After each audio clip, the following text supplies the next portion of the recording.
Hey, what's going on, everybody? Today is March 12th, and you are listening and watching the Daily AI Show live.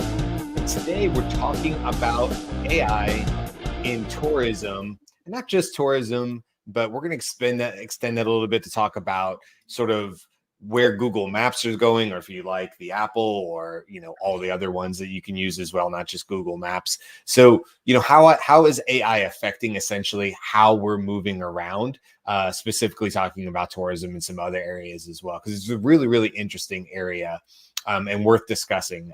So today we have Junmi, Andy, Beth, and I'm Brian. And yeah, I don't know. Let's sort of kind of kick this off. I'll tell you. Oh, here we got Robert too. 1 second. And Robert's here. I was just kicking it off, Robert, and saying that, when I think about this idea of AI and tourism, we're starting to see more and more of these almost like virtual tour agents, if you will, or not tour, but travel agents, if you will. And this idea that we can now maybe, plan a trip, but in the near future that right now it's AI assisted. AI might be able to help us put together itineraries, but in the near future, maybe we're looking at something more like agents. And if we're adding agents into the mix, does that mean that now those itineraries can be booked and planned? Right now, there's still a lot of, human in the loop for that, whether you go to a TripAdvisor or you go to one of these apps that'll kind of do this for you, and you can do all these sort of excursions. But what does that really look like in the near future? Because I really think it's going to change. The other area I was just mentioning too before you came on, Robert, was like Google Maps.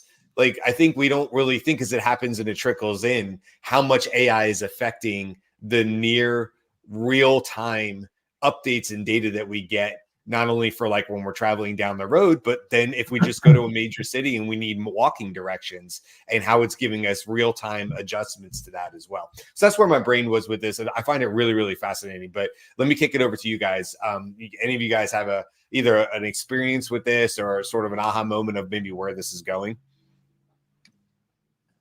So I have lots of thoughts, kind of like you, Brian. I have a stream of consciousness that I like to, diarrhea on the group, but that's not you. That's I'm me. back all week.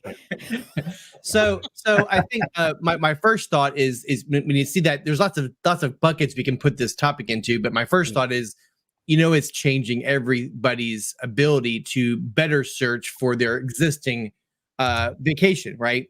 All the existing tools. I mean, I can tell you just the other day, like you've done this before, we tested out Perplexity and the different, Google versus Perplexity versus SGE versus, ChatGPT, and trying to determine places to go in Savannah with a small child that is outdoor activities. Go, Right. Give it more of a long tail description of what you're looking for.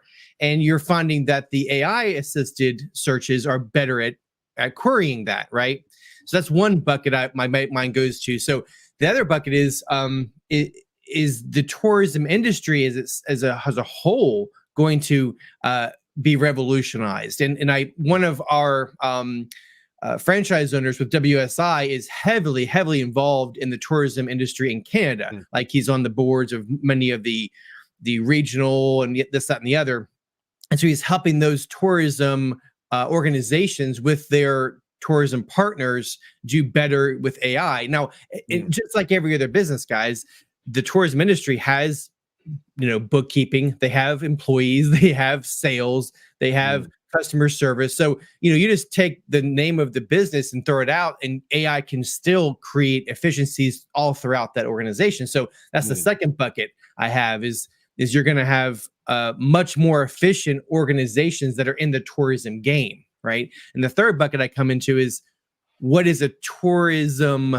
Like, I want to go on a vacation and it be AI. That's going to be a whole different, whereas I'm going to be, I hate to say virtual reality because I'm not an Oculus person, but in the age of instant generation, like Google had that 3D gaming engine that they put out a couple weeks ago. They announced, I forgot what it was, but basically allows them to generate like an Unreal Engine, but in real time and in text to video generation. So in the world of that, you're going to be able to have immersive experiences without leaving the comfort of your home. So that's a lot of different things to talk about, but those are the three buckets I thought.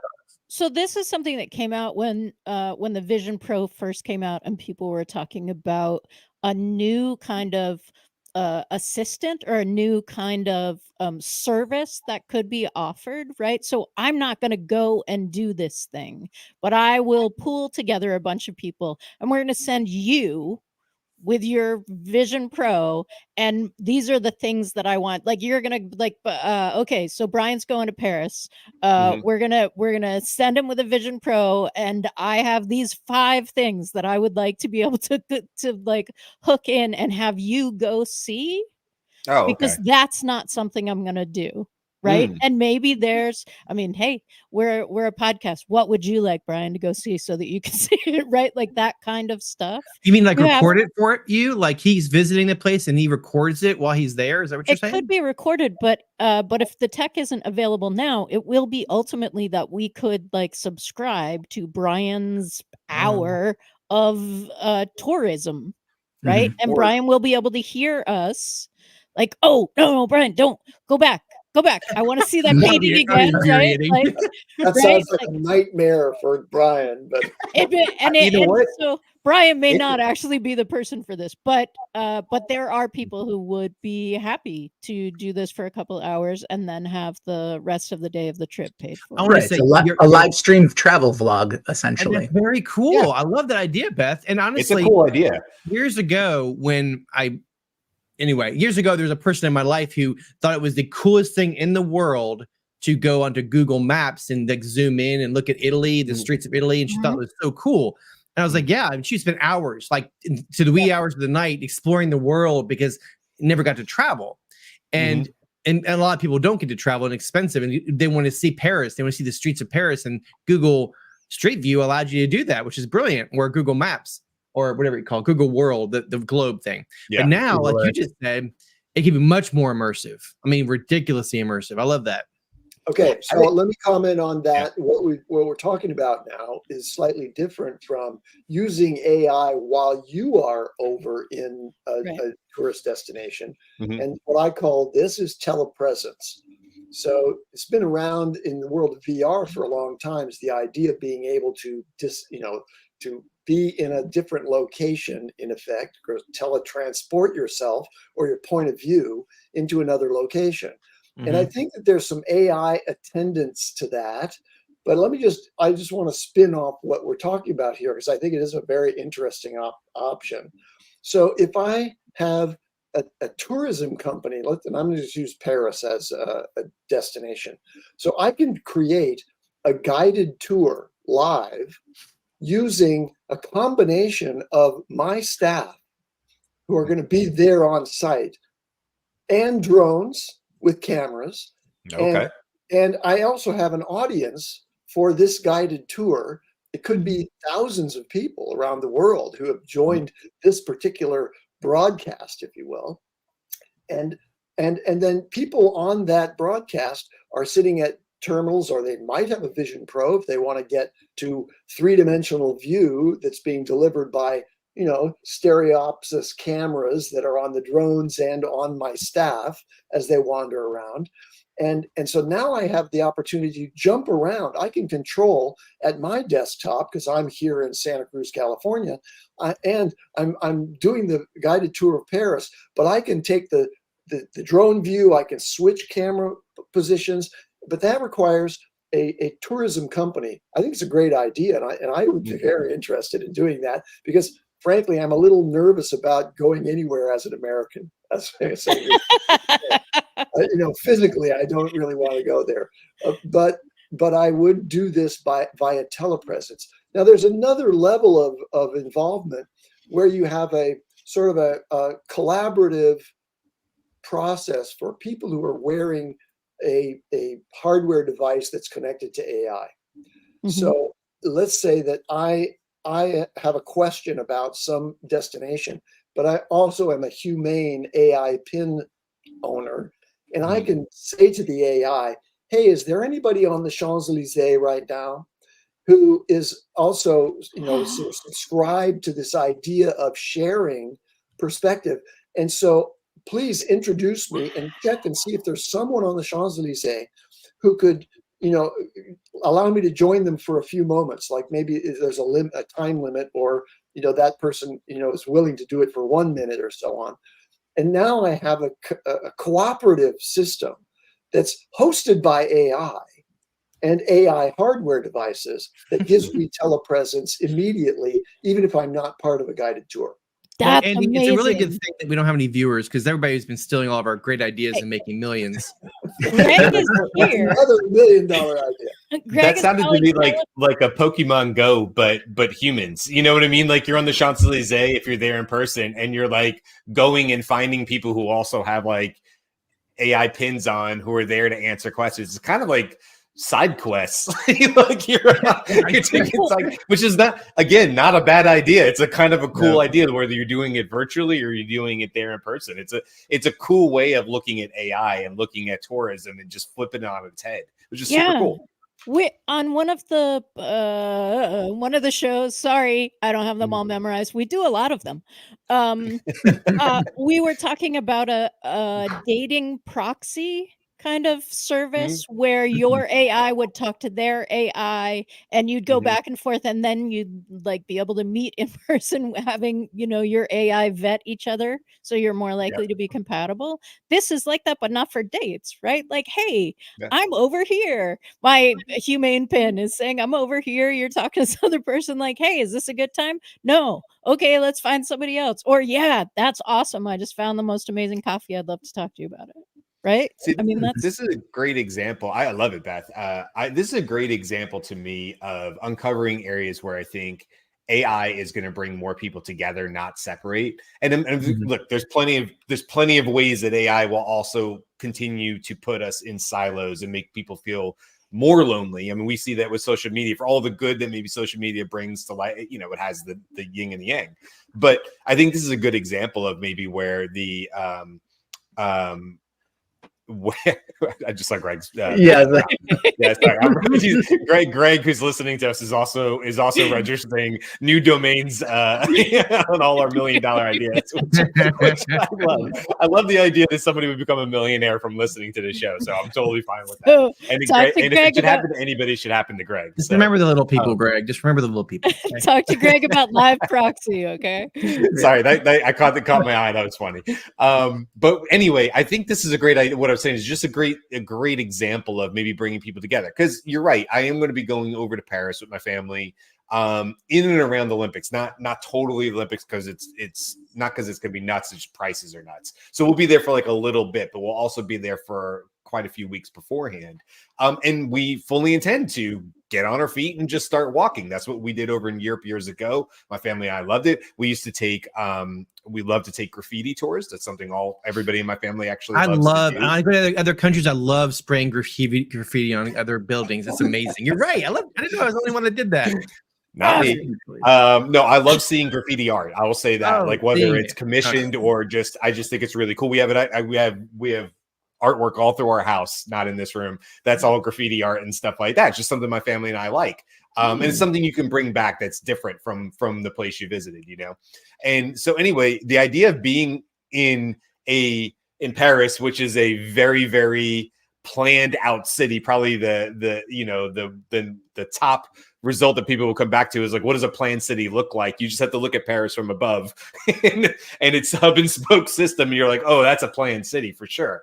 With all that, I can't remember the architect who's famous for that, but it would be very cool to have more of whether it's virtual, whether it's in person, whether my family and I could say, because this is what we like to do, is say, I don't know what we're going to go find, but we're going to walk out our front door of our Airbnb. We're going to turn left and we're going to find some stuff. Like we just like to get immersed in the culture. I like the touristy stuff too. I mean, I want to see the Louvre maybe, or I want to take my daughter to the Eiffel Tower. Sure.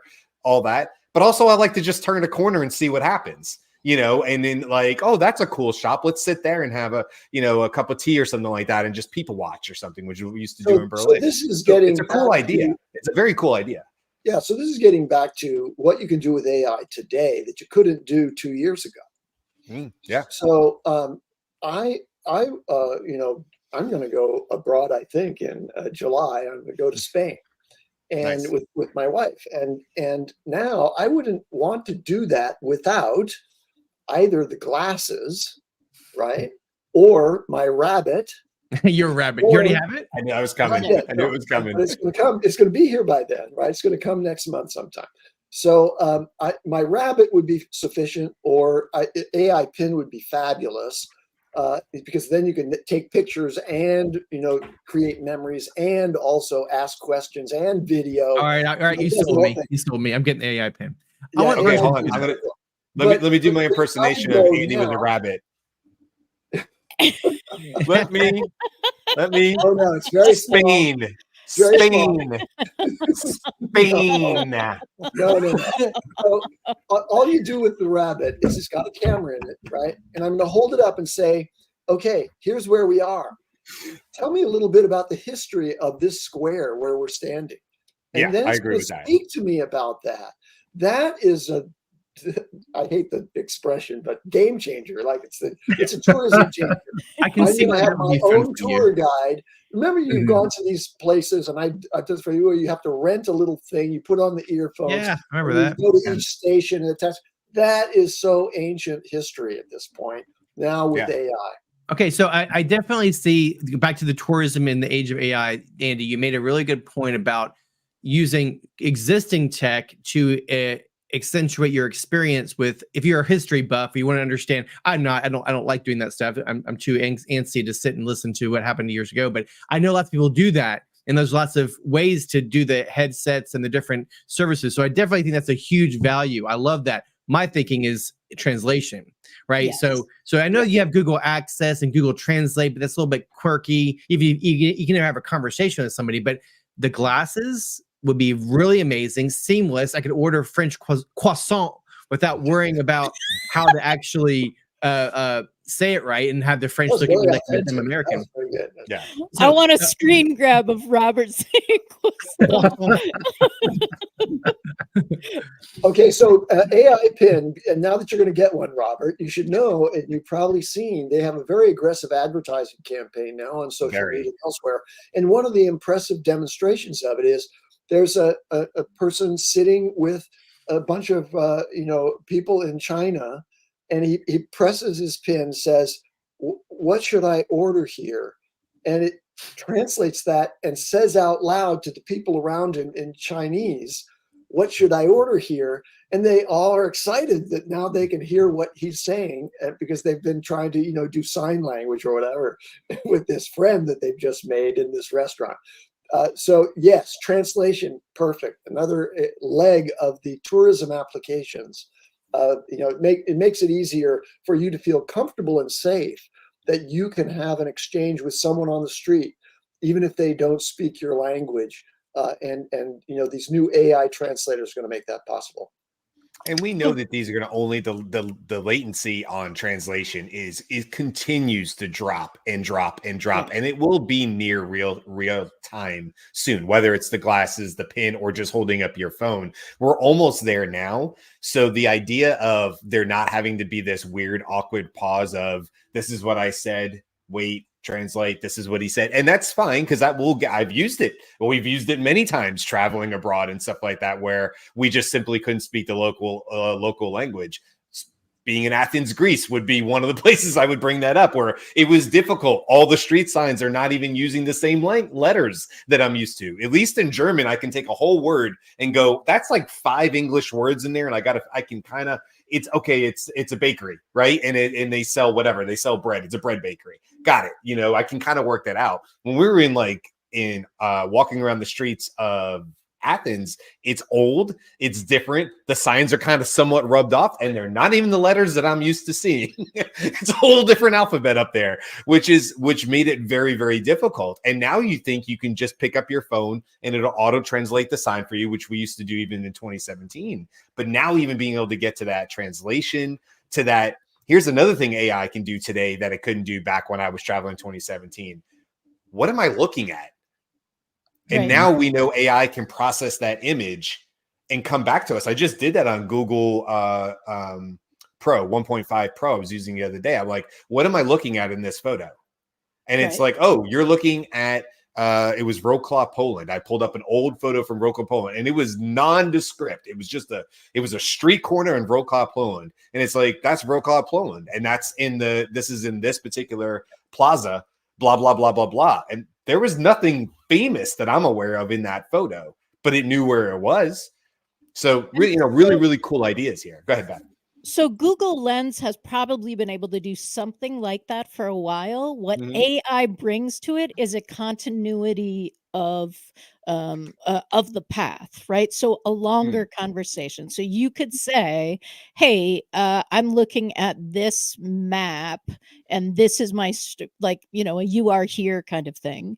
And so it knows where you are. Now you've gone a couple different places. Now you're looking at another one, and it can give you a context. It can follow you, right? Like it can know where you were before with that visual, where you are now with that visual, and make those connections for you. And that's super helpful for me, because there are times where it's like, hey, yeah, no, I know where I am too. I have no idea how that relates to where I would like to be, or where I was, or where the car was, or any of that.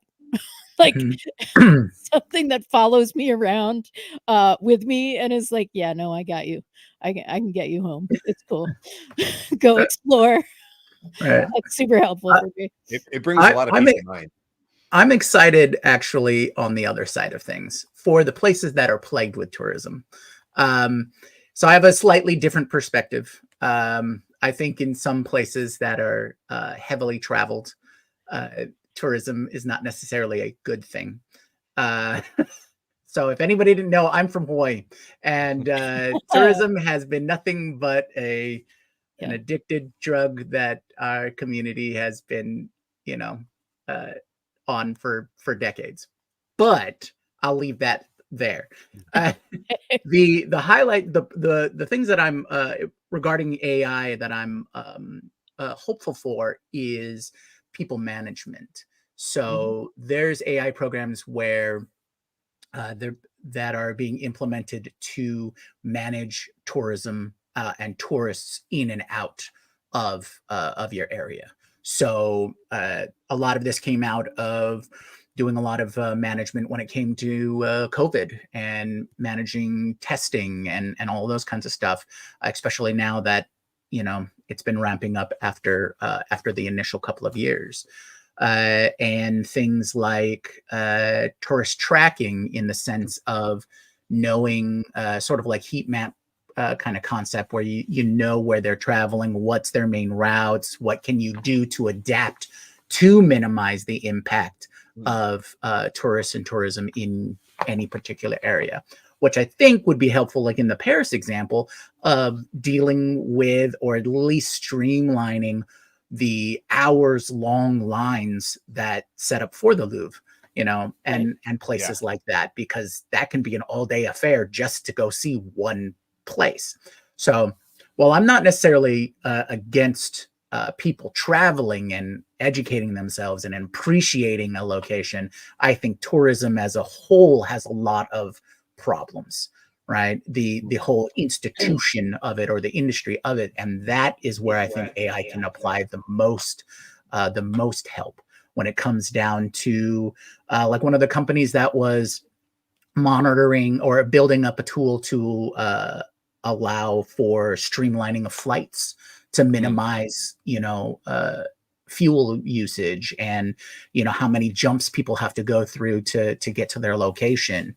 And then even on the side of the sites that are using AI to identify the best pricing and all that kind of stuff, that all ties into a giant cycle, right? And so I think if you can identify and manage that wave of people coming in and out of your location, that's going to help protect those locations, and of course offer a better experience for everyone. And then hopefully it won't be as damaging as I've seen before. Yeah. Yep. It's a good point. I think for me, I'm looking forward to, I like that idea for sure, especially when you get into areas like Orlando and stuff that just gets slammed because it's a huge tourist area, in Florida. Nothing like Hawaii, obviously, but Orlando definitely sees it. I'll tell you a pain point we're running into right now that I think AI will be able to solve for us soon. That I'm excited about is knowing that we wanted to do this trip this year. We thought, okay, we should probably get really serious about like credit card points and how we can maximize them. And so my wife and I really like buckled down and figured out how to do that, what we needed to sign up for in order to do it. Of course, like we're not doing dangerous stuff and carrying debt. This is literally just to use the system as it is, right? And it has worked actually, I'll say a year into it, it has worked very well for us. And it is paid for our full round trip flights and all this stuff from money we were already spending on groceries and things in life and whatever. But I will say this, as much as we watch these YouTube videos and stuff like that, who say it's not a big deal. You just move your points from here to here and then it transfers there and it's a 1-to-1 credit or whatever. I'll tell you that could be a full-time job. Like both my wife and I have tried to like follow it. It's a lot. And so I think the idea of having AI not only be able to help with how to redeem points, because it's very, I find it to be challenging. But I think it could help a lot of people in those areas. Just better understanding the whole as opposed to just the lane that you're in. And you could also extend this, apply this to like current weather systems, right? Like people make all these plans or whatever, and there's tons of apps that'll say, here's a great walking thing down to the local park and put down a blanket and whatever. And you're like, it's pouring out. I'm here, but it's pouring out. So I need a better plan. I need a me plan that's highly customized and personalized to me at the space at the time that I'm currently in. And I think the same thing that would apply to points is that we find it very difficult where we see these great ideas, but none of them really apply to our actual use case. And so you're left wanting going like, well, I don't know. Am I the weird one asterisk over here, or is everybody going through this? And so I don't know, just it's a pain point we're going through right now as a family. We love having the points. It's actually kind of hard to use the points and get them where they need to be to get the most value out of them to do a trip like this to make it cost effective. So that's just my thought on that. Right. Okay. Go ahead. Beth. No. Go, Andy. No. What we're talking about there is something that you can do today using AI to optimize your planning and your execution of a really compelling tourism trip. I want to jump back to the future of AI when agents are available, and agents are basically moderating, what kind of personally identifiable information is available to the cloud. But is also managing that, okay, I'm here now and I want the AI that is my agent to personalize and customize my presence wherever I go. So now I'm going to take a little bit of a jump and say, okay, imagine you're a young, college age student and you're going to some, foreign city or even to another city, in the United States, or if you're, in your own country, but you don't know anything about the culture as divided by the different age groups and sort of tendencies. Maybe you're a clubber, maybe you're not, maybe you're interested in whatever.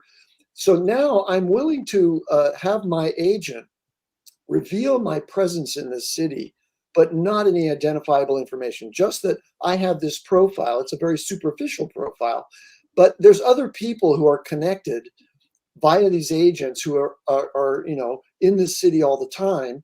And now I want a heat map, as we were talking about before.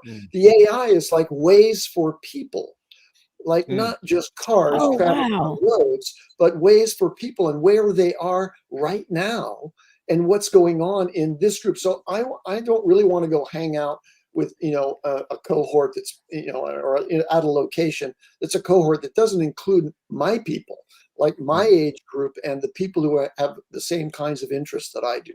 Well, I believe that AI and agents like that will allow us to literally be told, okay, here's a list of 3 places that are right now filled with the type of people you might like to meet. Right. So go there. Right. That requires a lot of data sharing that is scary. Well, yes and no, right? Like, I mean, the board game cafe may not be on any tourism things, but like main tourism, like what should I go and see? But because your AI agent knows that actually you would love to sit and have a beer and be in a room of people who are playing different kinds of board games.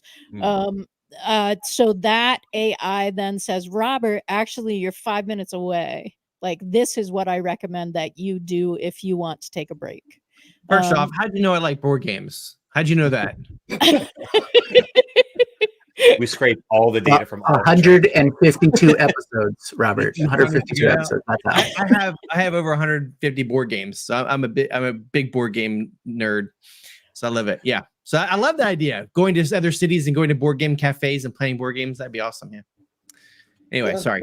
New tourist idea. Board game tourism. Greg, go. Well, no, Greg, go with it. I think what we're saying here is that what I hear at least is in all these little ideas and ways we talked about it is, it's going to affect the tourism industry. Maybe there's a lot of positive to come out of it, like you were talking about, Jimmy.